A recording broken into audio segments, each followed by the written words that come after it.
Podemos, Rafael Cardoso, Bruno Bittencourt, Nélia Barreto. Boa noite, gente. Bem, nós vamos fazer um breve levantamento das rodadas de licitações e os desafios socioeconômicos da produção de petróleo e gás no Brasil, com foco nos campos marginais da Bacia do Recôncavo. Eu me chamo Nélia Barreto, Rafael da Silva e Bruno Campos. Bem, aqui é um breve sumário do que a gente vai apresentar, uma resumo, uma apresentação, as percepções, a produção, as licitações, os desafios socioeconômicos e as nossas considerações e referências. Bom, o resumo do nosso artigo. Com a flexibilização do monopólio sobre a exploração e produção de petróleo e gás natural, vinda com a Lei de Petróleo número 9.478, tornou-se possível o acesso a essas atividades a empresas de médio e pequeno porte. A Bacia Sedimentar do Recôncavo é a maior produtora de petróleo interno no Brasil e tem um histórico importante de concessão de seus campos. O objetivo desse artigo foi agregar conhecimento sobre as rodadas de licitações, além de identificar e discutir brevemente os benefícios sociais e econômicos decorrentes da política de incentivo ao pequeno e médio produtor. Bem, aqui uma breve apresentação. A exploração do petróleo no Brasil. Como todos sabem, iniciou-se a exploração do petróleo no Brasil, aqui na Bahia, no posto do Lobato. Os campos petrolíferos teve a sua maior produção em terra no Brasil durante 40 anos. Foram os poços dos campos da Bacia do Recôncavo os que mais produziram durante esses 40 anos. O que são campos marginais de petróleo, de gás e o que são campos maduros? Bem, campos marginais é aquele que teve seu período, no caso aqui, por exemplo, o campo da Bacia do Recôncavo, do poço do Lobato, teve uma grande produção, entrou em declínio e aí ele se tornou, entrou em declínio produtivo e é um campo marginal. E os campos maduros, tanto de gás como de petróleo. Os campos maduros são também são campos que têm uma grande produção de petróleo e continuam produzindo muito. Por exemplo, o campo de Lula, o campo daqui mesmo do Lobato, continua produzindo grande quantidade de petróleo. É um campo que tem mais de 40 anos, né? Bom, aqui está explica mais ou menos a vida produtiva de um campo. Tem a exploração, o descobrimento, né? A produção, ele cresce. Aí durante um período ele tem um fim dessa produção, tem a reabilitação do campo e o reinício. O reinício, quando tem as rodadas de licitações, esses campos são, tem as concessionárias, as pequenas empresas que a gente vai falar mais na frente, que ganham esses poços nas licitações e reativam eles. Aí tem uma produção que é menor que a produção inicial e ele é abandonado ao final de sua vida produtiva. Bem, o foco dos negócios em campos com acumulações marginais está na maximização e na otimização da produção diária, a redução do tempo do poço parado, a redução do ciclo de preparos, a escolha do método para a elevação da produção com custos operacionais mais baixos. Pequenas empresas podem viabilizar a operação de campos com baixa produção.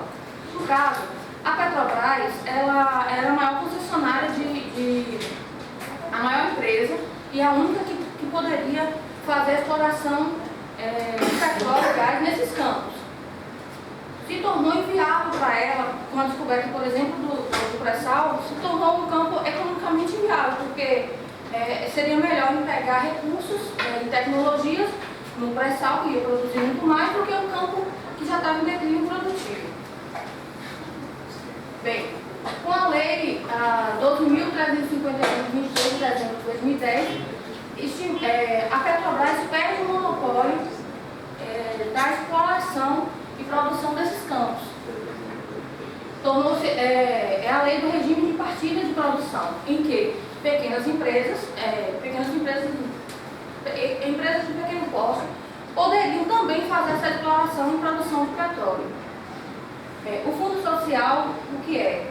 Ele dispõe sobre a estrutura e fontes de recursos para que essas pequenas empresas possam fazer essa produção de petróleo e gás.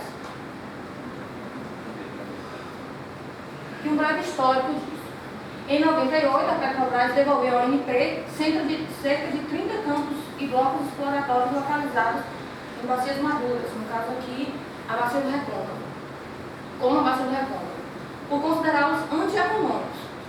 São para esses campos que a ANP vem adotando medidas como leilões de blocos exploratórios, um novo segmento da indústria de petróleo brasileira chamado de produção em campos marginais. Economicamente, para a Petrobras não era viável, mas para outras empresas de menor porte é rentável. Dependendo dos estudos socioeconômicos daqueles campos, daquela área, ele poderia tornar viável a produção desse petróleo, desse gás que ainda existe nesses poços que são considerados marginais e maduros. Bem, a localização da Bacia do Recôncavo fica aqui na nossa costa, né? Na costa da Bahia. E as características de produção. Durante esse, como eu falei, ela tem 1.000 poços em terra e 47 poços em mar. E 87 campos de óleo e gás. É uma importante bacia. Ainda hoje, para a Petrobras, 2% da exportação, produção de petróleo e gás vem de campos marginais, como o da Bacia do Recôncavo. Então, tem uma grande quantidade ainda de óleo e gás que pode ser produzido. Então, isso gera emprego, renda, movimenta toda uma economia de um local. Né? Aqui estão as 10 bacias com maior produção de petróleo em março de 2016. É um dado que a gente conseguiu no Ministério de Minas e Energia no boletim de exploração que eles dão mês a mês. Mas a última que foi disponibilizada foi em 3 de 2016, acho que por conta dessas movimentações que estão tendo na Petrobras. Então, a Bacia do Recôncavo, olha quantos 1.000 barris dia ela está produzindo. 36. Então, é considerável, está em quarto lugar. Então, é considerável a produção desses campos marginais. Aqui está a produção de petróleo e gás na Bacia do Recôncavo, em mar, né? Em terra, um total de 2.246.000 e sendo isso um total de 25% de toda a produção da Bahia em relação a esses campos marginais de gás e petróleo. A cadeia de petróleo e gás na Bahia, ela é upstream, quer dizer, e downstream, que é a logística e a distribuição. Aqui está a distribuição de produção de petróleo por operador concessionário. No caso, a Petrobras ainda continua com 92% desse mercado. Então, é substancial ainda o tamanho das reservas que a Petrobras tem concessionária, né, em relação às outras empresas que são operadoras,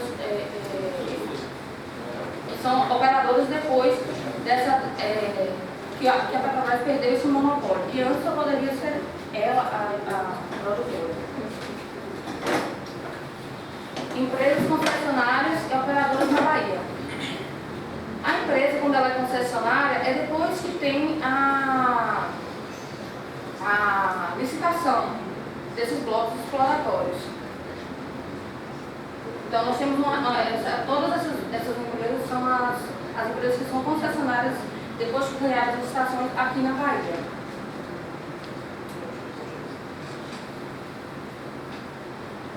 A produção de petróleo e gás nos campos marginais e maduros no Brasil.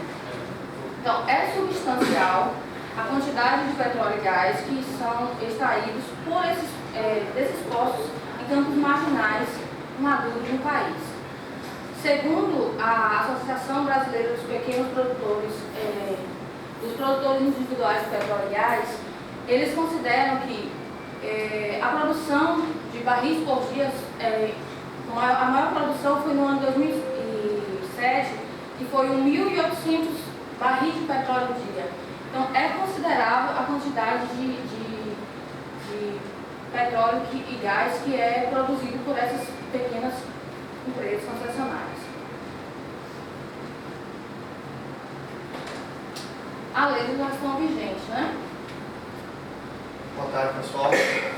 Então, um dos objetivos do trabalho era realmente trazer uma visão de como foram essas licitações e voltados para a nossa bacia do recôncavo, ver como foram e quantos blocos foram ganhos, certo?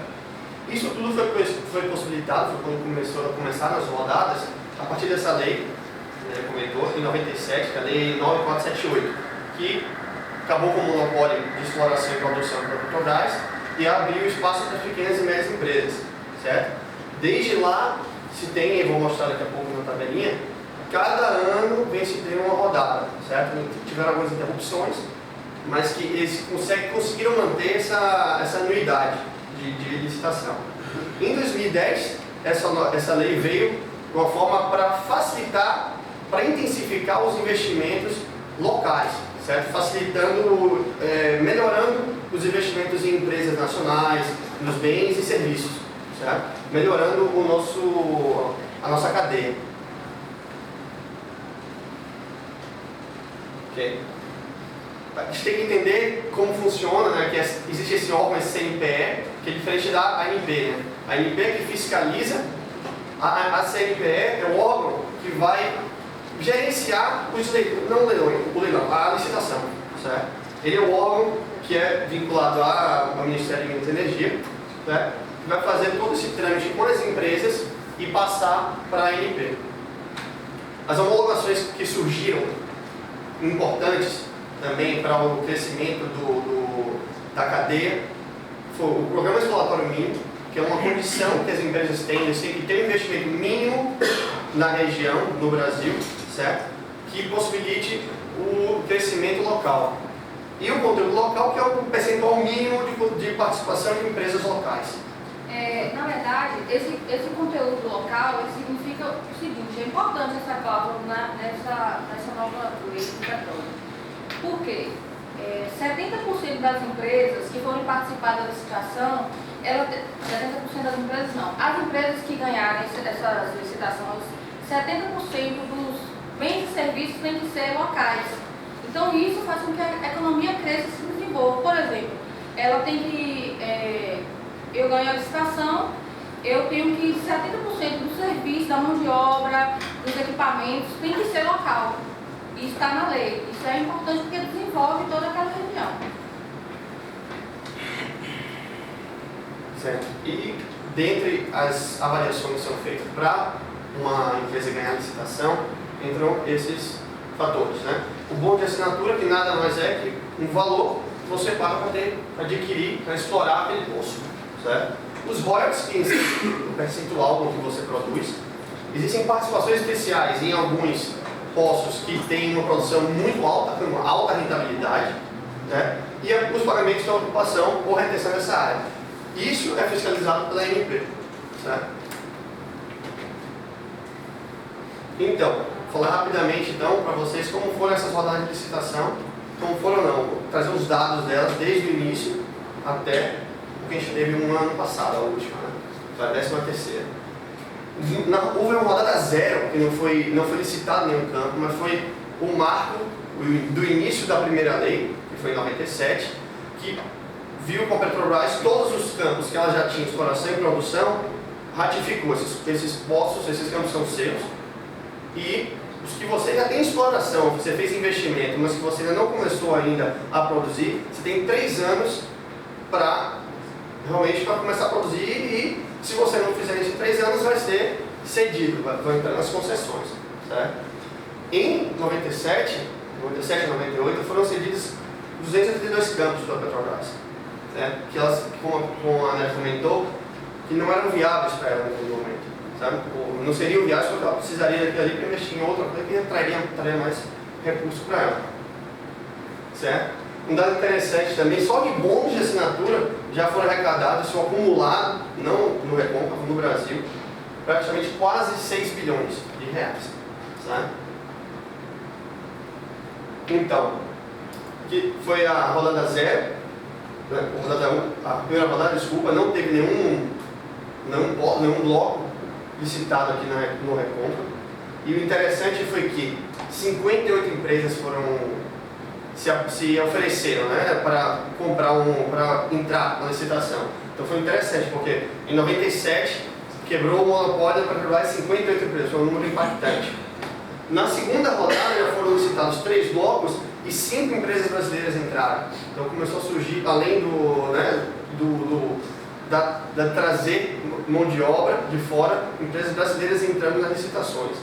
Em 2001, mais 3, porém essas 3 foram devolvidas, as empresas que pegaram essa licitação, não acharam que era viável, devolveram, essas próprias 3 voltaram para ser licitadas. Em 2003, entrou em vigor o Programa Exploratório Mínimo, que eu comentei, certo? E somente um bloco aqui, isso, a quantidade de blocos licitados aqui na nossa Bahia, no Recôncavo. Muito pouco ainda no início, né? E você vê que se manteve uma regularidade, uma rodada por ano. Na sexta rodada, olha a quantidade de blocos licitados no Recôncavo, certo? E um número interessante, não no Recôncavo, no Recôncavo do Brasil, aquela obrigação de investimento mínimo trouxe indiretamente e diretamente 131 mil empregos. Número grande também. Na sétima rodada, no ano seguinte, entrou em vigor a licitação de áreas inativas, certo? E praticamente dobrou aqui no Recôncavo. Começou a crescer bastante. Oitava rodada, nenhum bloco. O que aconteceu nesse ano? Esse ano foi um ano que se descobriu o pré-sal, começaram a ver que alguns blocos, se você começasse a explorar mais, você ia ter uma região que você ainda não sabia. Então nesse ano foi revogado. Na verdade, assim, na oitava, estava aberto já o oitavo round. E aí surgiu, já estava marcado para acontecer, surgiu a descoberta do pré-sal. E tinham blocos nesse round de licitações, tinham blocos que estavam na área do pré-sal. E aí, do pré-sal, da área de Santos, ali, Santos e do Rio de Janeiro, tinham blocos para serem licitados. Aí eles suspenderam quando souberam dessa descoberta do pré-sal, foi suspensa a rodada de licitação. Na verdade, existe uma dificuldade da Petrobras e do governo como um todo, porque desde a época de Fernando Henrique Cardoso, que existe esse negócio, essa dificuldade, essa discussão de se vai vender a Petrobras, que era para terceirizar a Petrobras, o serviço de exploração de petróleo no Brasil. E tem uma dificuldade de informação quanto a esses postos devolvidos à ANP. A Petrobras devolve, mas devolve sem dar muita informação, porque na verdade não tem um estudo socioeconômico de viabilidade, não tem estudos aprofundados se existe realmente petróleo e gás naquela localidade ou não. É um poço inativo, mas é um poço que produziu muito, então tem essa dificuldade identificada de que não se quer devolver todos os postos assim de mão beijada para a ANP para que elas sejam licitadas para essas empresas, porque pode ser descobertas novas reservas, entendeu? Nesses postos. E a Petrobras perder a concessão disso. Entendeu?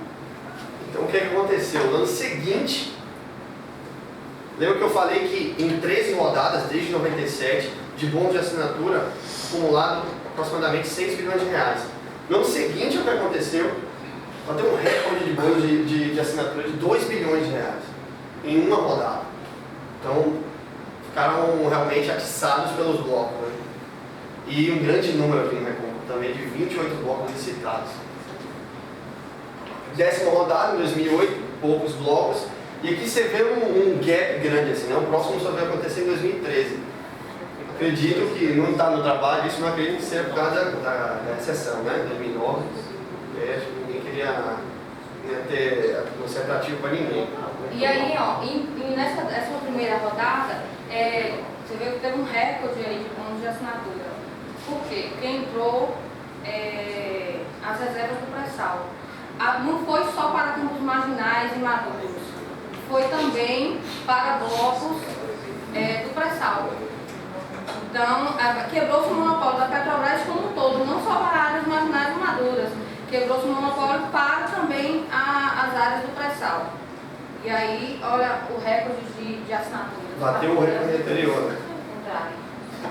Na 12ª rodada dobrou aqui a quantidade de relação esse ano, no Recôncavo. tiveram um espaço e o último foi agora em 2015. A ANP disse que vai tentar manter essas rodadas numa frequência de 1 a 2 anos.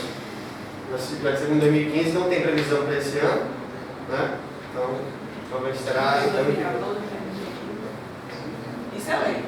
CNPq estipulou isso. É de anual. E não está tendo. Não está. Uma imagem que mostra aqui nossa bacia do Recôncavo, certo? E essas informações todas tem no site da ANP. É muito interessante quem puder entrar. Você vê round por round, você vê exatamente os blocos que foram, valores, empresas que foram licitadas. É muito interessante. E aqui esse é um mapinha que você tem com os blocos que foram licitados por cada rodada. É um site interessante para entrar.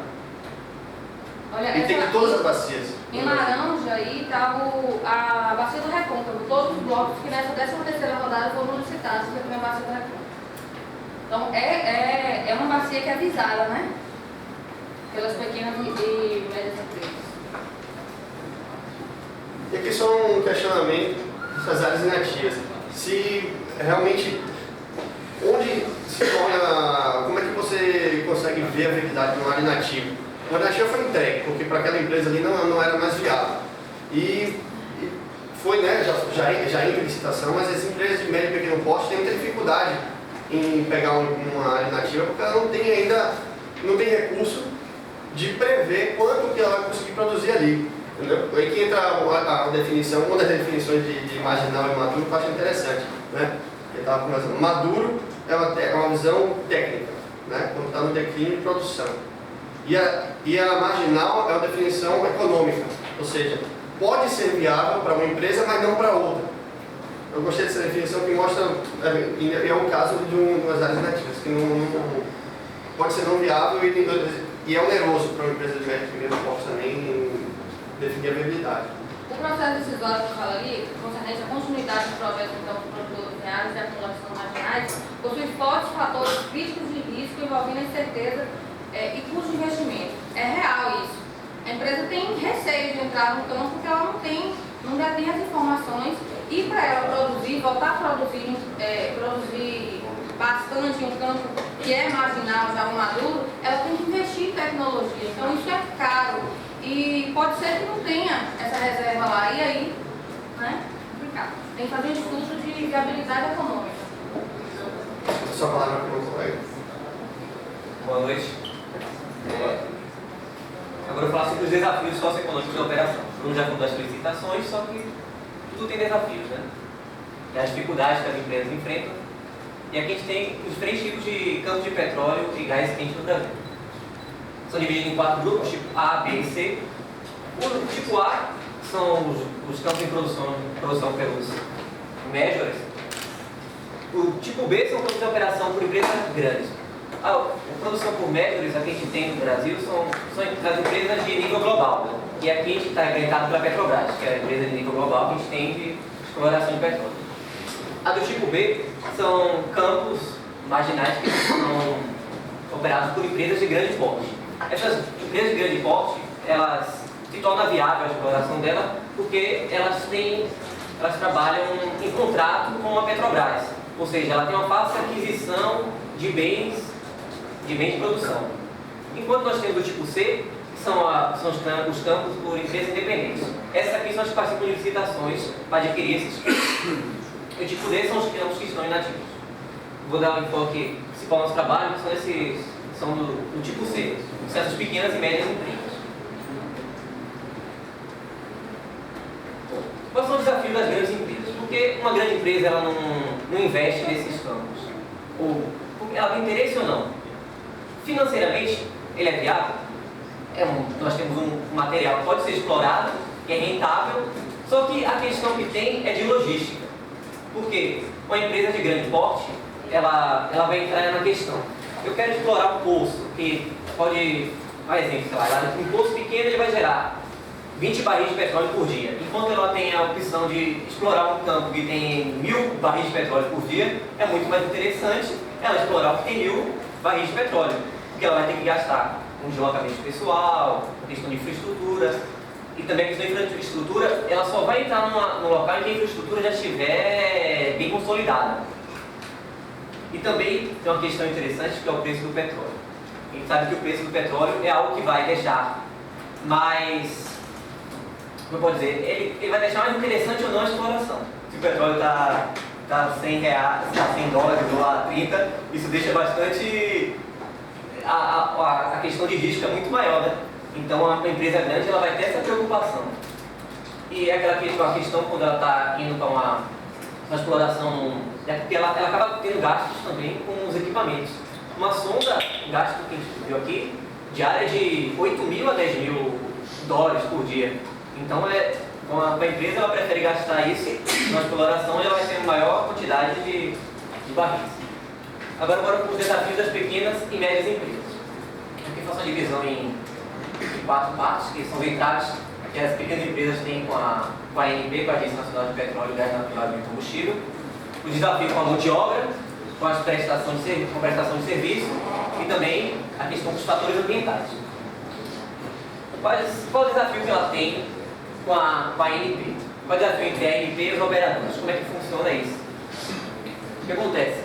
Primeiro ponto são os royalties. As pequenas empresas, elas acham que esse valor dos royalties eles são caros, porque segundo essa lei aqui, 9487, que foi citada anteriormente, que é do ano de 97, fala que o valor que deve ser destinado ao município é entre 5% e 10% do valor que seja produzido. Para uma pequena empresa, ela acha que isso é uma fatia muito grande do lucro que ela pode ter. Tem outra questão, que é a relação com o superficiário. Ela acha que quem deve fazer a intervenção é a ANP, e não eles. Só que essa questão aqui, relação com os superficiários, se a gente for analisar, é uma questão um pouco mais delicada. Porque a gente está falando, porque quando a gente pensa em terra, para um determinado tipo de produtor, a terra tem um valor muito maior.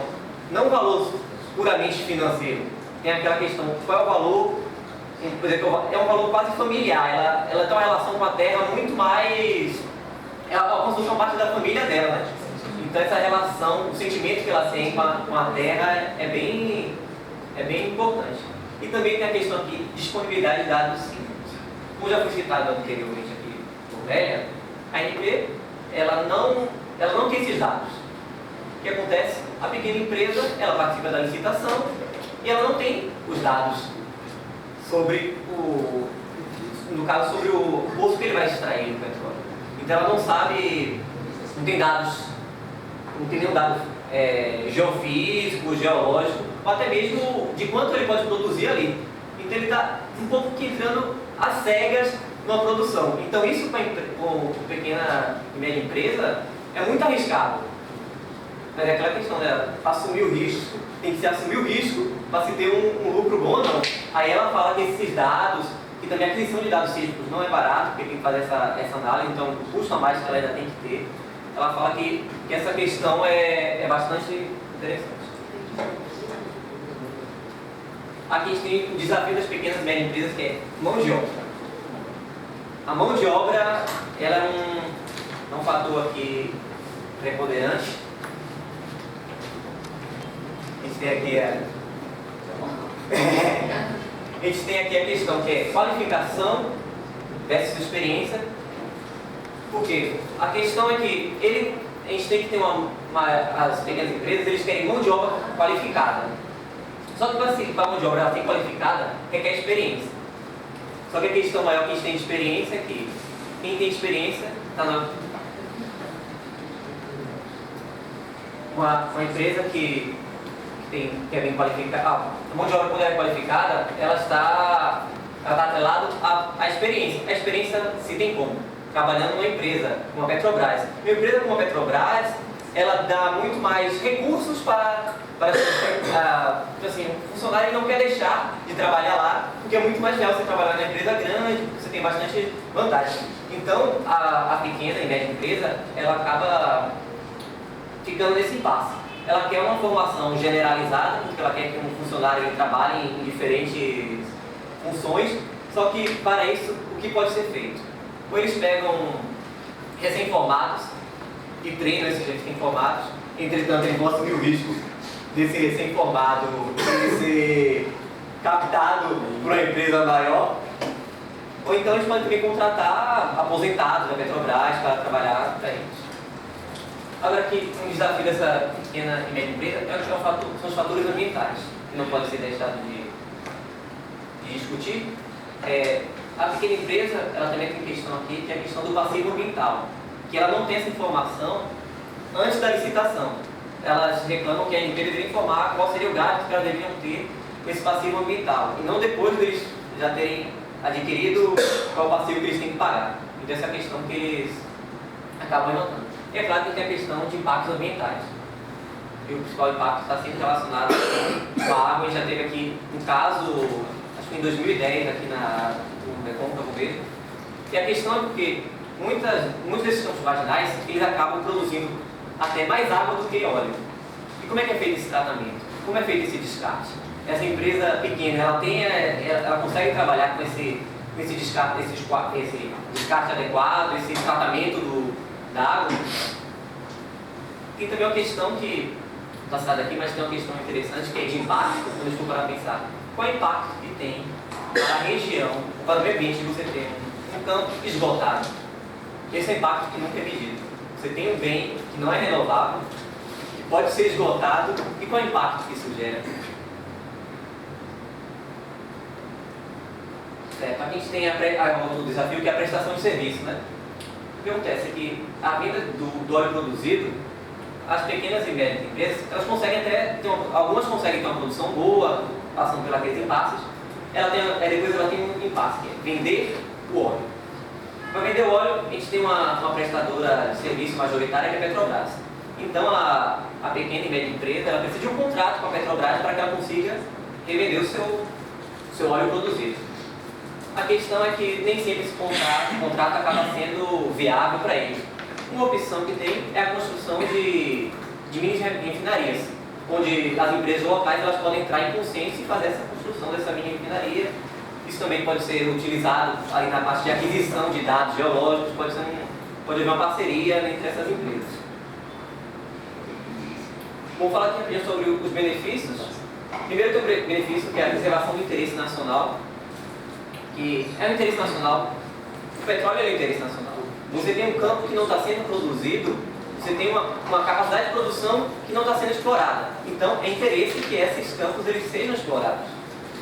Você tem a geração de emprego e renda, como já foi citado ali, que nós temos que ter 70% da população local, então você vai ter uma geração de emprego e, consequentemente, uma geração de renda. Você vai melhorar a infraestrutura e serviços locais. E tem a questão do aprimoramento e inovação tecnológica. Essa é uma questão muito importante porque algumas empresas grandes também elas não querem investir nesses campos marginais, porque elas teriam que investir em tecnologia diferenciada da que elas já utilizam. Então, essa é uma questão que é importante no nosso país, que a gente tenha um desenvolvimento tecnológico. Quanto às considerações finais, a gente vai ter sempre as questões de riscos e incertezas, principalmente dessas pequenas empresas aqui. É uma oportunidade para elas, para pequenas e médias empresas principalmente. Só que elas têm que assumirem os riscos, a incerteza se o campo ele é bom ou não para a produção. A gente tem aqui a importância da retomada dos postos marginais, como eu acabei de citar. É importante principalmente para o local, você acaba revitalizando a economia local. Tem algumas cidades que elas que são um up para a economia muito grande. A gente vê aqui que os blocos de exploração, como já foi citado, já tem bastante campos sendo explorados no recôncavo. E a questão ocorre às vezes é que, devido aos riscos e incertezas, alguns campos acabam retornando desse processo licitatório todo de novo. Bom, basicamente